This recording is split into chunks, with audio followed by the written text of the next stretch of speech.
అండి అందరూ బాగున్నారా? ఈరోజు మా ఊర్లో గుళ్ళో పూజ చేశారండి. చాలా బాగా చేశారు. సత్యనారాయణ వ్రతం చేశారు. నేను కూడా వెళ్ళి చేయించుకున్నానండి. ఎంత జనం వచ్చారు చూసారా? చాలా బాగా చేశారు. మీరు కూడా చూసి దండం పెట్టుకుంటారని ఈ వీడియో తీశాను. చూడండి, స్వామివారి కథ కూడా చెప్పారు. మీరు కూడా వినండి. నాపై కరుణ చూపండి, భక్తిగా శ్రద్ధగా వెళ్ళిన వెంటనే మీ వ్రతాన్ని చేస్తామండి, అది ఏదో మాకు వరాన్ని ఇవ్వండి అని చెప్పి ఆ స్వామివారి యొక్క కాళ్ళ శాస్త్ర నమస్కారాలు చేసి పలు విధాలుగా వేడుకున్నారండి. శిక్షించేది ఆయనే, రక్షించేది కూడా ఆయనే కాబట్టి యథాప్రకారంగా మళ్ళీ వైశుద్ధులు కూడా ధనాలంతా కూడా ఇచ్చేశారు. ధనధాన్య వృద్ధిగరు, సంపత్తిగరు, సర్వత్ర విజయప్రదగరు.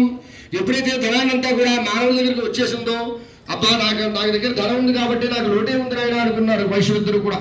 ఆ ధనాన్నంతా చేశారండి. ఎప్పుడైతే పడవ ఒడ్డుకు వచ్చిందో ఒక దూతను పిలిచారు. దూత అంటే ఇక్కడ మాట అక్కడ, అక్కడ మాట ఇక్కడ చెప్పి ఆయన పంపి మేము వచ్చేలాగా నా భార్యాపులకు తెలుపండి అన్నారు. కళావతి లీలాదంతులు కూడా ఏం చేస్తున్నారండి, ప్రతిరోజు స్వామివారి యొక్క వ్రతాన్ని చేస్తున్నారు. ఇంటి దగ్గర సామూహికంగా ఆడవాళ్ళు ఇద్దరు కూర్చుని. అందుచేత జైలు నుంచి బయటకు వచ్చారు కాబట్టి అటువంటి వాళ్ళు వచ్చారండి ఇంటి దగ్గరికి. పడవ ఇప్పుడే ఒడ్డుకు చేరింది అని చెప్పారు. ఎప్పుడైతే పడవ ఒడ్డుకు చేరిందో పూజ చేస్తున్నటువంటి కళావతి లీలాదంతులు కూడా స్వామివారి